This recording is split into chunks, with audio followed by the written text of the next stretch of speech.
মাই dear student আৰু এটা নতুন ভিডিঅ'লৈ মই তোমালোকক সকলোকে স্বাগতম জনাইছোঁ। ছাত্ৰ ছাত্ৰীসকল, আজিৰ ভিডিঅ'টোৰ পৰা আমি শিকিবলৈ গৈ আছোঁ বৰ্গমূলৰ বিষয়ে। বৰ্গমূল নিৰ্ণয়। বৰ্গমূল কেনেকৈ নিৰ্ণয় কৰিব লাগে। সৰু সৰু সংখ্যাবোৰৰ আমি পটককৈ বৰ্গমূল উলিয়াই ল'ব পাৰি। পটককৈ উলিয়াব পাৰি, অতি সহজতে উলিয়াব পাৰি। কিন্তু এই ভিডিঅ'টোৰ পৰা আমি শিকিম ডাঙৰ সংখ্যাবোৰৰ বৰ্গমূল কেনেকৈ উলিওৱা হয়। তো চোৱা, মই লিখি লৈছোঁ বৰ্গমূল নিৰ্ণয় আৰু লিখিছোঁ কুৱেশ্যন হিচাপে তলৰ সংখ্যাটোৰ বৰ্গমূল নিৰ্ণয় কৰা। তলৰ সংখ্যাটোৰ বৰ্গমূল নিৰ্ণয় কৰা। তো ইয়াত সংখ্যাটো চোৱা 9216 সংখ্যাটো ডাঙৰ আছে। এইটো আমি মুখে মুখে বৰ্গমূল উলিয়াব নোৱাৰিম। ঠিক আছে, তো এনেকুৱা ধৰণৰ সংখ্যা থাকিলে কেনেকৈ বৰ্গমূল উলিয়াই তাকে আমি এই ভিডিঅ'টোৰ পৰা শিকিবলৈ গৈ আছোঁ। তো আগতে মই মেথছৰ ওপৰত বহুতো ভিডিঅ' বনাইছোঁ, গ্ৰামাৰৰ ওপৰত বহুতো ভিডিঅ' বনাইছোঁ, গ্ৰামাৰৰ প্ৰায়বোৰ টপিকৰ ওপৰতে ভিডিঅ' বনাইছোঁ আৰু মেথছৰ প্ৰায়বোৰ টপিকৰ ওপৰতে ভিডিঅ' বনাইছোঁ। যদি তোমালোকে চোৱা নাই আৰু চাব বিচাৰা তো মোৰ ভিডিঅ' ছেকশ্যনত গৈ বা প্লেলিষ্টত গৈ তোমালোকে সুন্দৰভাৱে চাব পাৰা। তো চোৱা, যিহেতু ইয়াত সংখ্যাটো ডাঙৰ, সেয়ে ইয়াত আমি মৌলিক উৎপাদক বিশ্লেষণ পদ্ধতিৰে বৰ্গমূল নিৰ্ণয় কৰিম। সংখ্যাটো যিহেতু ডাঙৰ, সেইকাৰণে ইয়াত আমি মৌলিক উৎপাদন বিশ্লেষণ পদ্ধতিৰেহে বৰ্গমূলটো নিৰ্ণয় কৰিম। ঠিক আছে, তো যিটো সংখ্যা দিয়া আছে সেইটো তোমালোকে সুন্দৰভাৱে লিখি ল'বা প্ৰথমতে। ঠিক আছে, তো সংখ্যাটো দিয়া আছে 9216। ঠিক তেনেদৰে তোমালোকে সংখ্যাটো লিখি লোৱা 9216। ইয়াৰ এককৰ সংখ্যাটো চোৱা, যুগ্ম আছে। যদি এককৰ সংখ্যাটো যুগ্ম থাকে তেতিয়াহ'লে তোমালোকে 2ৰে হৰণ দিবা, 2ৰে ভাগ দিবা। ঠিক আছে, তো 2 দি যেতিয়া আমি হৰণ দিওঁ 9তো 2 যাব, 9ত 2 কিমান বাৰ যাব? 4 বাৰ।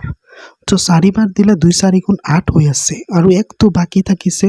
তো 9ৰ হৈছে পূৰণ দিওঁতে আমি পালোঁ, হৰণ দিওঁতে 2 দি 9ক যেতিয়া 2 দি ভাগ দিছোঁ, হৰণ দিছোঁ, আমি পাইছোঁ 4 আৰু 2 4 গুণ 8 হৈছে। 1টো ক'ত যাব? 9ত 2ৰ লগত গুচি যাব, তো 12 হৈ যাব।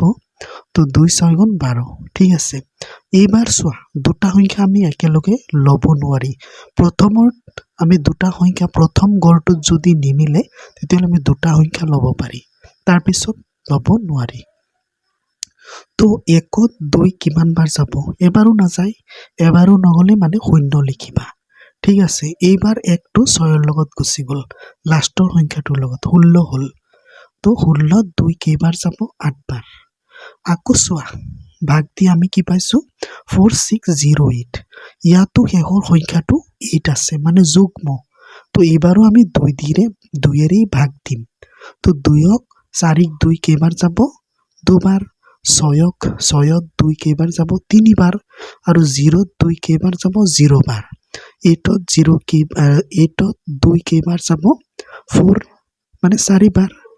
তো এইবাৰ চোৱা 2 3 0 4। এইবাৰো আমি শেষৰ সংখ্যাটোত যুগ্ম সংখ্যাই পাইছোঁ, এককৰ সংখ্যাটো। তো এইবাৰো আমি 2 দি ভাগ দিম। 2ত 2 কেইবাৰ যাব? এবাৰ। ইয়াৰ পিছত আমি দুটা সংখ্যা, 3তো 2 গৈ আছে, কেইবাৰ গৈ আছে? এবাৰ। কিন্তু এবাৰ দিওঁতে আমি 2 পাইছোঁ। 3ত আৰু এটা 1 বাকী থাকিছে, এই 1টো আমি 0ৰ লগত লগাই দিম। কিমান হ'ব? 10। তো 10ত 2 কেইবাৰ যাব? 5 বাৰ। আৰু 4ত 2 কেইবাৰ যাব? 2 বাৰ। ঠিক আছে, এইবাৰো চোৱা 1152। এইবাৰো আমি শেষৰ সংখ্যাটো যুগ্ম পাইছোঁ। যুগ্ম পালে আকৌ 2 দি আমি ভাগ দিম। 2 দি দিওঁতে এইবাৰ 1ত 2 নাযায়, দুটা সংখ্যা ল'ম, 11 হ'ব। 11ত 2 কেইবাৰ যাব? 5 বাৰ। 5 বাৰ দিওঁতে আমি 10 পাম। তো 1 এটা থাকিল 11ৰ, 1টো গুচি যাব 5ৰ লগত, কিমান হ'ব? 15। 15ত 2 কেইবাৰ যাব? 7 বাৰ। 7 বাৰ দিলে হ'ব 14। তো 15ৰ 1টো 2ৰ লগত গুচি যাব, কিমান হ'ব? 12। 12ত 2 কেইবাৰ যাব? 6 বাৰ। তো এইবাৰো আমি 576 শেষৰ সংখ্যাটো পাইছোঁ, যুগ্ম। তো তো এইবাৰ আমি 2 দি ভাগ দিম 5ত 2 দি যায় কেইবাৰ যাব দুবাৰ দুবাৰ দিওঁতে 4 হ'ব তো 5ৰ 1টো গুচি যাব 7ৰ লগত গুচিলে 17 17ত 2 দি যাব কেইবাৰ 8 বাৰ 8 বাৰ দিওঁতে হয় 16 তো এইবাৰ 17ৰ 1টো গুচি যাব 6ৰ লগত গুচি গ'লে 16 হ'ব তো 16ত 2 কেইবাৰ যাব 8 বাৰ তো এইবাৰো চোৱা 288 শেষৰ সংখ্যাটো যুগ্ম এইবাৰো আমি 2 দি ভাগ দিম 2ত 2 বাৰ যাব 2ত 2 যাব এবাৰ 8ত 2 যাব 4 বাৰ আকৌ 8ত 2 যাব 4 বাৰ এইবাৰত আমি শেষৰ সংখ্যাটো যুগ্ম পাইছোঁ এইবাৰো 2 দি দিম তো 1ত 2 নাযায় দুটা সংখ্যা ল'ম 14 হ'ব 14ত 2 কেইবাৰ যাব 7 বাৰ আৰু 4ত 2 কেইবাৰ যাব এবাৰ মানে দুবাৰ 2 দ্বিগুণ 4 এইবাৰ চোৱা শেষৰ সংখ্যাটো যুগ্মই আছে 2 আছে তো এইবাৰো 2ৰে ভাগ দিব পাৰি 7ত 2 কেইবাৰ যাব 3 বাৰ দিলে হৈ আছে 6 তো 7ৰ 1টো গুচি যাব 2ৰ লগত হ'ব 12 12ত 2 কেইবাৰ যাব 6 বাৰ তো এইবাৰো আমি যুগ্ম সংখ্যা পাইছোঁ শেষৰ সংখ্যাটোত এইবাৰো 2 দি দিম 3ত যাব 2 এবাৰ 3ৰ 1 বাইছে 3ত এইটো 6ৰ লগত যাবগৈ 16 হ'ব তো 16ত 2 যাব 8 বাৰ 2 8 গুণ 16 তো এইবাৰো যুগ্মই পাইছোঁ তো এইবাৰ 1ত নাযায় 2 18 দুইটাই ল'ব লাগিব 2 9 গুণ 18 তাৰ 2 9 গুণ 18 এইবাৰ 9 আছে 9 বেজোৰ সংখ্যা এইটো 2 দি নাযায় 3 দি গৈ আছে 3 3 গুণ 9 ঠিক আছে তো যিকেইটা আমি উৎপাদক পাইছোঁ মৌলিক বিশ্লেষণ কৰি সেই উৎপাদককেইটা আমি যোৰা কৰিম তো 2 এযোৰ 2 এযোৰ 2 এযোৰ 2 এযোৰ 2 এযোৰ মানে 2 আমি 5 যোৰ পালোঁ আৰু 3 এযোৰ পালোঁ তো যোৰ থাকিলে আমি কি কৰিব পাৰোঁ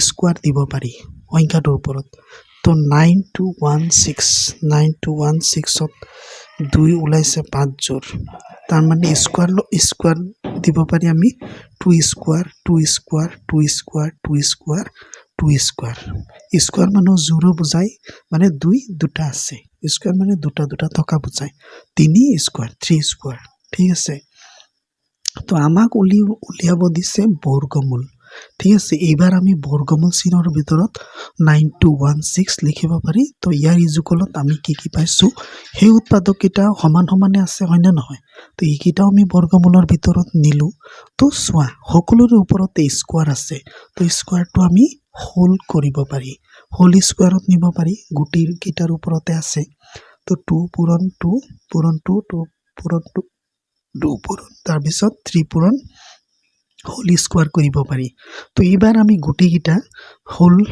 হোলৰ ভিতৰত থকা সংখ্যাকেইটা পূৰণ কৰি দিব পাৰি 2 দুগুণ 4 4 দুগুণ 8 8 দুগুণ 16 16 দুগুণ 32 32 3 গুণ 96 আৰু স্কোৱাৰটো থাকি গ'ল তো এইবাৰ বৰ্গমূল চিনটো আৰু স্কোৱাৰ যিটো স্কোৱাৰ আছে স্কোৱাৰটো আৰু বৰ্গমূল চিনটো কাট খাই গ'ল থাকিল কিমান 96 তো ইয়াৰ আনচাৰটো হ'ব 96 2916ৰ বৰ্গমূল হ'ল 96 তো এনেকৈ তোমালোকে মৌলিক উৎপাদক বিশ্লেষণ পদ্ধতিৰে বৰ্গমূল উলিয়াব পাৰা যদি সংখ্যাটো ডাঙৰ থাকে তেতিয়াহ'লে এনেকৈ উলিয়াব পাৰি এনেকৈ উলিয়াবা কাৰণ আমি অতি সহজতে ওলাব নোৱাৰি ডাঙৰ সংখ্যা থাকিলে মুখে কৰি মৌলিক উৎপাদক বিশ্লেষণ পদ্ধতিৰে কৰিলে আমি সুন্দৰভাৱে উলিয়াব পাৰি ধন্যবাদ।